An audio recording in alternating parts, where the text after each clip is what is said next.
Don the Auction Professor here. I thought I'd do another what sold on eBay for us. So here we go. I will pop us over to the screen.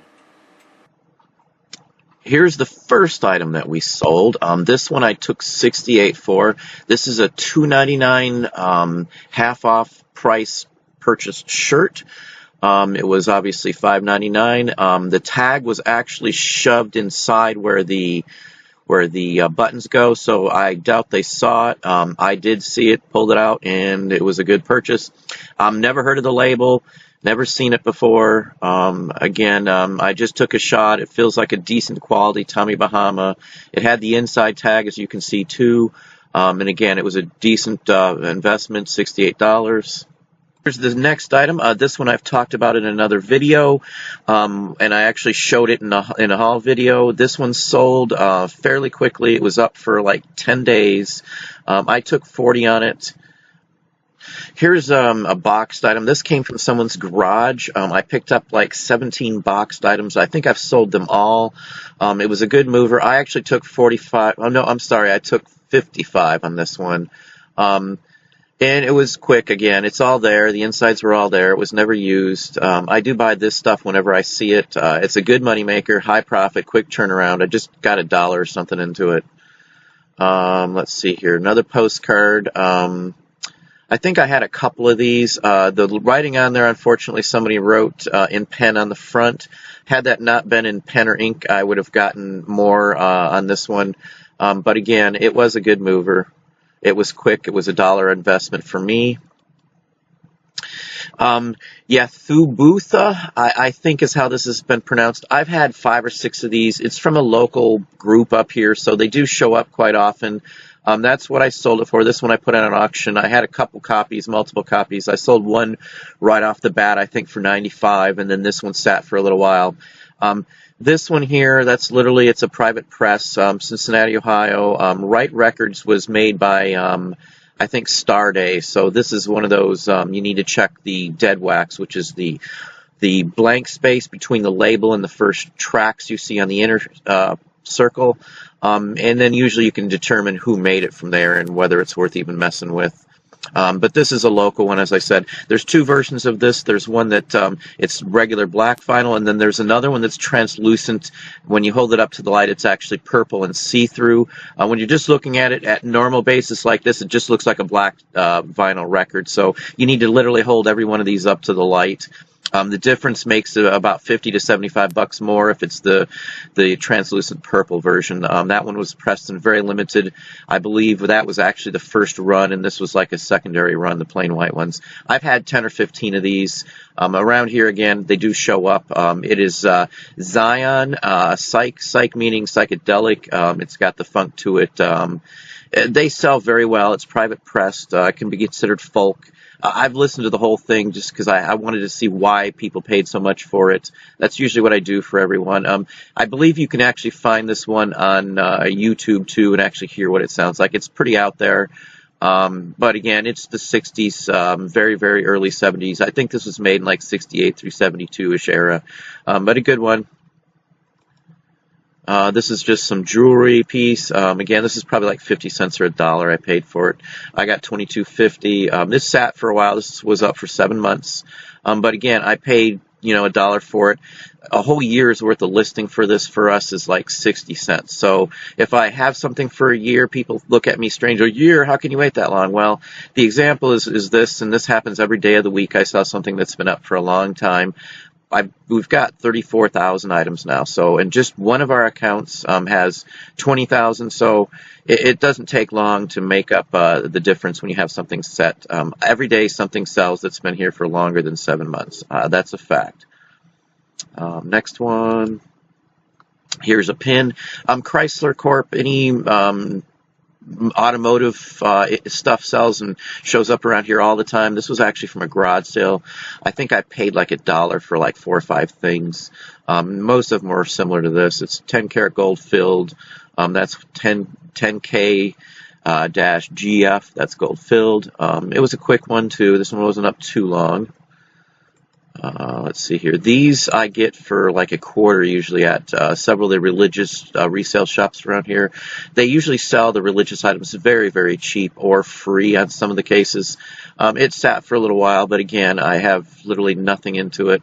And even if it was up for 2 years, that would still only be $1.20 invested into this thing. And that's only after I've hit my first 10,000 in each of my 2 anchor stores. So anyway. I've talked about these in another, I think in a shipping video. These show up quite often. You can see the size of them compared here. These are actual full-fledged porcelain and metal spark plug charms. Champion's founder was raised here in town. He actually donated his mansion to a city museum. And it's actually a huge park, hundreds and hundreds of acres. It's in the center city area. And his manor house is there. It's a very neat place. I sell these. I've got probably a couple hundred of these now. These are cylinder discs or cylinder records. This one's an Edison. They make them by Columbia. I buy them in bulk usually. Most people don't know much about them. These are things that'll take a while to look up and determine and to sell. But I paid like $20 for like, I don't know, a couple hundred of these at one time. And I still have some of these around, so they still do sell fairly regularly, once or twice a month. $24.50. This is a De La Rue. Now I'm showing this one here. This emblem here in the middle, the De La Rue series number, that mark you want to look for on anything paper from like 1940 or below. Everything De La Rue is worth something. Everything. I sell De La Rue cards up to, $200-300 for some of the really rare ones from, the 1850s and 60s. This is in the 1880s, 1890s. It actually has damage. I took 55 on this one. The white spot next to the I guess that's a fox or a dog, I'm not really sure, is literally a missing piece of the face of the card. So that's why I took less. But again, that's still a very good return on my investment. I talked about matchbooks in another one. This is just literally a plain book of matches. You can see it sold fairly well. This kind of thing I get for sometimes $4 or $5 for $1. Sometimes I'll buy a huge bag of matchbooks for like $10-15, and there might be 400 in these in there. And it just is a matter of pulling out the ones that are worth something, researching them. Again, I research everything if I don't know. Everything. I don't care what I think it might be worth or if I think it's junk. For the most part, I research everything. If I'm out shopping or something or I'm doing something else, I don't really care if I miss stuff all the time. I'm into certain things. It's part of my business model where I actually collect multiples of the same thing before I list them up. So matchbook collectors look for certain things. So do tourist people. So this one you might want to look up and have more matches to list and things from New Orleans. Hotel buyers, like they might buy every hotel that's in New Orleans that they can find. So this is just an example of a cross sale or a cross item that people would collect for 2 different reasons. Tourists from New Orleans and then matchbook collectors. So it's a double one there. Next one here, Swatch watches I sell. This was a quarter pickup. I actually took 15 on it because it has scratches and other issues with it. It's an original, so I felt, $15, I guess. This is a thin one. The name of it was Ultra Thin. It's really thin. I mean, it's probably the thinnest swatch I've ever seen. So anyway, $15. It was a quarter. I talk about clocks a lot. This is a tiny one. This one's like 8 3/8 inches tall. This was $1 or something, I want to say. It's actually got brass German working, so I knew right off the bat I was going to get my money out of it. And it's actually even missing the pendulum, if you see, from the side. And I still got $20 for it. So, and they paid shipping too, so no big loss. Again, this was something that should work. It's just a matter of replacing, as I said, the pendulum. Labels. This is actually a luggage label. It was on our shelf or in my store for probably 2 or 3 months. That's 15 cents is 2 or 3 months. Again, 60 cents is all it costs a year, and that's only after the first 10,000. It's actually only 4 cents a month to list if it's in our first 10,000 listings in one of our anchor stores. So $20.70. I don't care if that would have sat 2 or 3 years to sell. I still would have made 15 bucks profit. So anyway, jewelry. I pick this up all the time. This is a quarter. I don't even know if I paid a quarter. I might have got a bunch of junk, not just jewelry, but pins and other stuff for $1. It's missing a few things, it looks like, but it's still sold. Sometimes I save pieces and then fix these up. This is just as it was, $11.99. Again, I got nothing into it. It was up for probably 9 months, 45 cents extra to run this for that 9 months. So, you know, I've got maybe $1.10 in everything in this. That includes the fees. So at the most, I made probably 10 bucks on this. So that's still a good investment. Smalls again. This was a quick mover. It's just a small pin, you know, lady's pin. And this is actually Monet, so this is a very common brand. But anything bugs for us sells. Any bugs, spiders, bees, flies, ladybugs, any pins that are made out of metal by anybody pretty much sell. You usually get 4 to 40 or 50 bucks for a bug. Let's see, next one. I talk about Army Men in a couple of videos. This one I've had for just a little while. This is a special one. This one actually has slits on the base for actually a name tag, and this would have been like a display piece. This is rubber. It has similar marks to Marks, the 2 circles on the bottom, but the material itself dictates who made it. This is an Auburn. It's a rubber masked bandit figure. I have no idea what it goes to. I had it for a little while. Again, I might have 45 cents in the listing fees, and I got $7.50 out of it. I probably paid 2 or 3 cents for it. Next one here. I talk about roller skating labels. I've had 5 of this same label here. I actually just got another one in. You can see it sells very well. $15 to $34.50 is what I get for every one of these I get. I don't always hold out for the $34.50. If somebody offers me 15 bucks, that's in the range of what I've sold these for. I will take it. Again, this one's DC. This one's very popular. This one sells all the time because she's drinking what looks like a Coca-Cola bottle. This is literally from like 34 to like 45-ish probably range. I put 50s, but that's just a standard for all of them because it could have still been made in that area, I would have guessed. But again, this is a very good one.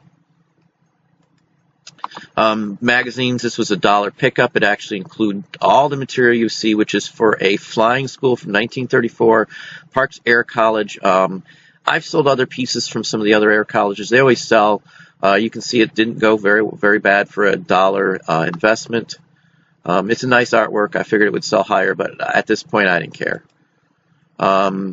This one's a postcard. The front of the postcard isn't really as important as long as it's cute, but the reason I'm showing this one is that this is a Winch. John Winch made postcards from, say, like 1908 through 1912, 1913, and he used what you see up on the left, the 5 squares, and then the little I don't know what you want to call them, little leaves next to the word post, and above this side for correspondence. That indicates it's a Winch card. That almost always does. I always see this back on them, and it's usually the same kind of card. So I'm literally listing this as a Winch back. That's literally what I would call this, and it literally looks the same. I've even used a similar design for my personal postcards that we've designed and did the artwork and sell. It gives a vintage look for it. Anybody who knows postcards knows that's a Winch back. The line, you see how it zags on the right side of the 5 blocks. It doesn't even have to do that to be a Winch. That those 5 squares are usually what determines it, along with the band of double lines running across to the other group of 5 squares. Again, Winch. Some of the Winch cards the Halloween cards go for $100, $200.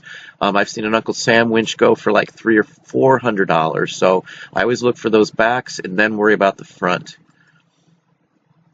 This is actually a real photo of a soldier that's been hand tinted. It's a French card, probably bought by a French or a U.S. soldier in France. It wasn't mailed, but he marked soldier's mail. He lists where he is. Let's see, company C, it's an infantry. Chances are he was, he was in France. This was literally bought in France. I don't know if that's him. Chances are that actually is him. And he probably spent back then $1 or so to have this made. But you can see I had 2 of these, number 2 in the title, $24.50.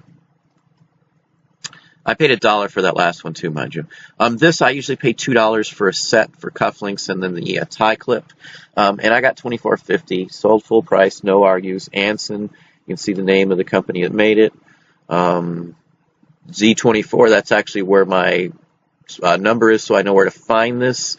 And it's good. It's early 30s, 40s Art Deco, so I always look out for those. I don't buy them all, but I buy them when they're really cheap or when they're really interesting or Art Deco-ish. Brochures. I buy brochures by the box load all the time at estate sales and places like that, auction houses.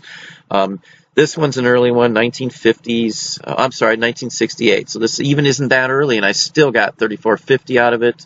I put it on sale. Originally listed it high, which I always do, $57.50, and then I took $34.50. So good investment. I probably have a couple pennies, a nickel or a dime into this at the most. This was bought with a huge lot. These are Civil War era dominoes. These were bought just as you see them. I paid $5 for the box of these. I knew what they were immediately. They were at a garage sale.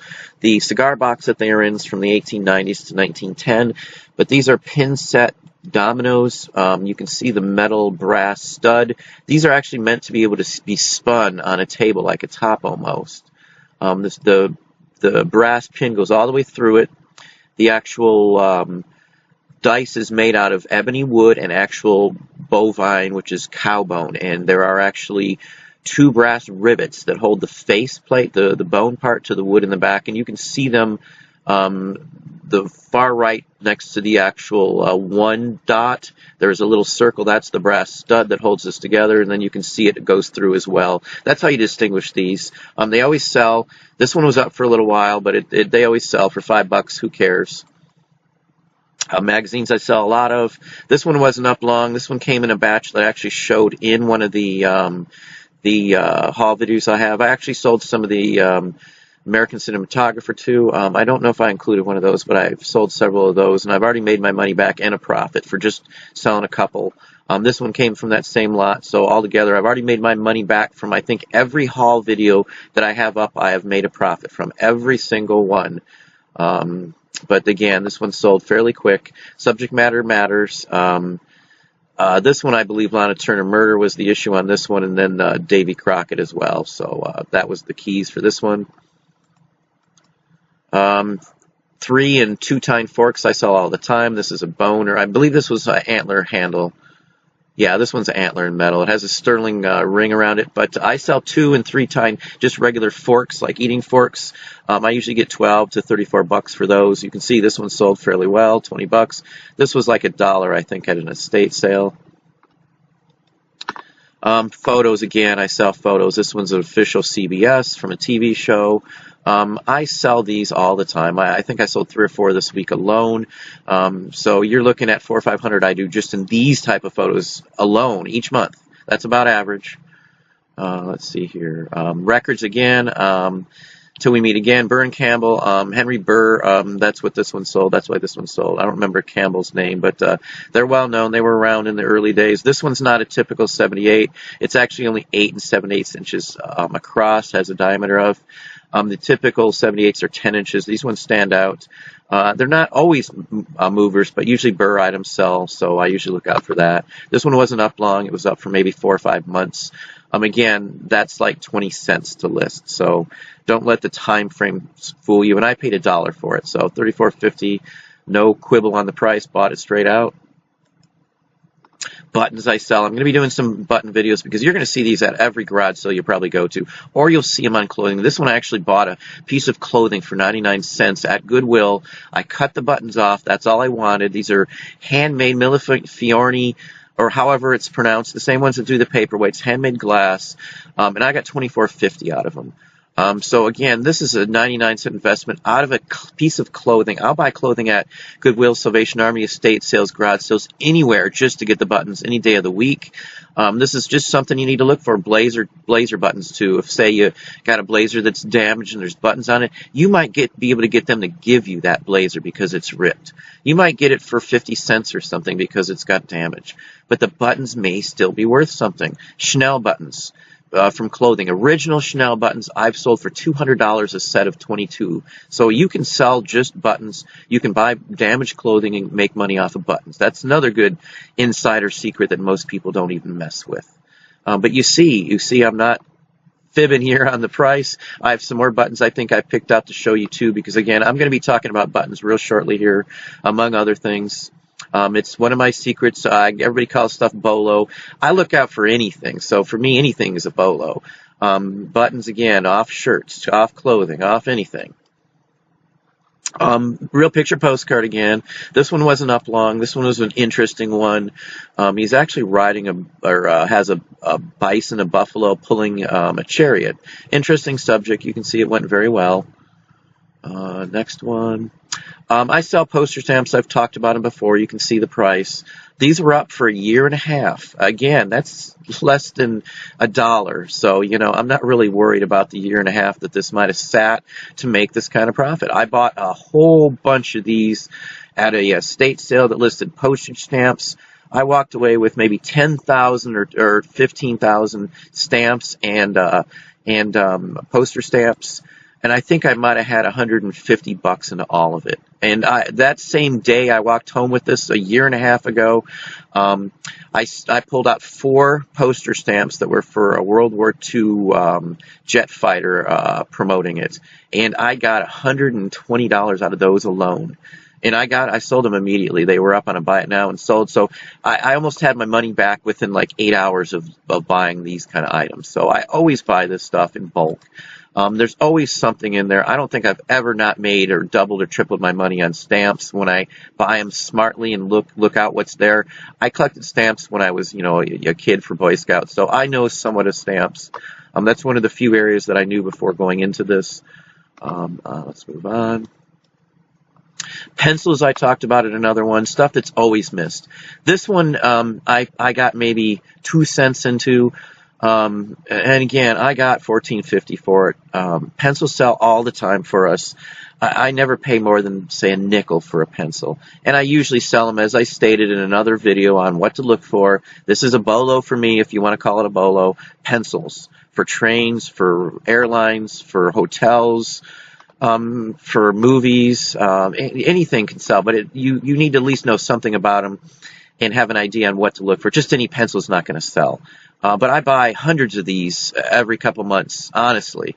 I see them at garage sales, estate sales, all the time. This one's a pretty interesting one. It's for a very specific area, Boston Harbor. I've been there myself. I know where Minot's Lighthouse, or Minot's, however it's pronounced, is or was. $57.50. This one sold straight out. Good investment. This one came in a huge bundle that I bought from a auction. And I'm still selling pieces. This auction was like last year Christmas or something. So anyway, next one. Some more buttons. Now this one was a multi-auction. I had 4 of these. Everyone sold. $8 was the cheapest I took for any of these. And again, this one came from a antique mall, actually, here in the local area. I go there all the time. Maybe I'll do a haul video from the antique mall. I paid $1 for a card of cheap plastic-looking buttons, literally $1. And there must have been, I actually bought 2 cards for $1 each. I think there was like 20 or 30 of these on each card. I've sold, so I got 40 buttons for $2. I think I sold all but maybe 2 or 3 of these now. I always list them. I don't care if they sit forever. This was up for a while. But you can see they're just cheapo buttons. Bad picture, my bad, but you can still see it up here in the front. But again, I got, let's see, even at $8 a piece, I got $32. And again, I paid $1 for a card of like 20 or 30 buttons. So buttons are huge movers for us. We sell buttons almost every day. Of some sort. I've got 10,000 or more buttons to list still because you buy them in such quantity that it's hard to list that many quick. And I'll list a bunch and then I'll get bored of them and I'll just set them aside and then I'll either have somebody else do some more in another month or so and then move on. I've got tons of uniform buttons. I buy them literally constantly in 200, 300, 400 at a time. But again, buttons. And again, I'll be looking or doing a video on buttons, so please look out for that. If it's something you're going to see anywhere you go to buy clothing. So if you're not looking out for the actual buttons on the clothing, you're wasting your time, because the clothing itself is great. I still buy clothing. You saw I had a piece in here that went very well. I sell a couple pieces of clothing a week, but buttons are on the clothing. Don't pass them by. Look at them, even if the clothing's damaged. If it's vintage clothing with vintage buttons and they're glass or brass or uniforms buttons, they're worth something to somebody. Let's move on then. This is actually a turn signal. This was out of someone's garage. I think I paid $2. I offered him for it. I think they said $3. I said, well, how about $2? I don't know if it works. And again, I got it for $2. I don't know again why it still shows the 101, but I took $75 on this. This was up for 9 months. And again, that's 45 cents to list this. I don't pay postage, so there's what the postage is. They paid that. It's a turn signal. And it looks like it was probably NOS, new old stock. No box for it, though. So I looked this up to figure out what it was. I knew it was a turn signal just by the way it was constructed. I guesstimated on the year, and I actually just found it. No idea what it was even to, so I just bought it randomly for $1 or $2. This kind of stuff always sells. I thought it was originally for a boat, but it's a car, so, and they can be used in a boat too, from what I understand too. They can pretty much be used in anything, but Dodge was what they mostly used these in and marketed them for. This is Arbuckle. Yeah, Arbuckle coffee. Coffee cards I always sell. These came in actually bags of coffee back in 1898 to 1910-ish. I don't know if you can see if there's a date on this one. No, this one doesn't have it. But this is a territory item when North Dakota, talking about when it was a territory. Indian territory items similar to this always sell. I never get less than, say, $14 for this. This one is $17.50. This person actually bought 4 total cards, 2 at $14.50 and then 2 at $17.50. All Arbuckle's coffee. This is part of why I say I have a 90-day policy, or we try to, our 90-day model. We keep things until we have multiples. I got this card at a single thing. One card I bought at a sale. I paid $1 for this one, and then I waited. And then I got a bunch more Arbuckle's coffee, and I listed them all at the same time. This is why I say that the 90-day model works, because this guy bought 3 more cards besides this one, all related to what I held and listed at the same time. 4 Arbuckle's coffee cards from the same era. And again, that pushed our sale from I think we have like $2.60 or so into the 4 cards, $2.60. I think these are up at max 2 months, so you're talking I have like 80 cents in the listing at the most on these. I mean, I don't even think it's that much, but so I've got like $3 into this, and we did multiple sales to the same person, which raised our sale to this guy for over a $50 profit. So that's an example of why the 90-day model works for us. I buy chocolate items too. Roar was the well, let's get on with this one. Let me not change the subject. Runkle Brothers is a major chocolate manufacturer. I believe they're still in business, too. This is actually from the 1901 Pan American Exposition World's Fair. And we took 87, I think, on this one. I've had 4 or 5 of these last year alone. These show up in, people's collections and button collections and things like that. And that's where this one actually came from, a button collector. He had some button that actually went with this. I wasn't able to get the button, unfortunately. But anyway, that's the card itself. And I think the last one's another card. Yeah, this is another example. These 2 were from the same company. I had another card I sold to the same person that were from the same company, and he collects items. He's actually from the Portland, Oregon area. And again, he only buys items from Portland, Oregon. So it's wise to buy and have multiple items. And he bought 2 items that were both from Portland, Oregon. And these came in a collection. I waited till I had several or more, and then there you go. It lists some damage. Even at the damage, it still sold for $27.50. The other one sold for $24. It's a very plain-looking card. Not typical fancy for how much it went for, but cats always sell, dogs always sell. Anything with pugs on it from, pre-1900 always sells for us, but baking items sell like this one here. So again, that's what we sold. It gives you an idea of some of the items, how much we sold. You can see who I am here. I have been a top-rated plus seller for, a couple years now without issue. So this is us. And there you have it. That's a few more of what we sold this month. I will do these again at least once a week, unless people want to see more. But I appreciate you watching. Thanks. Watch, subscribe, and tell a friend. Have a good day.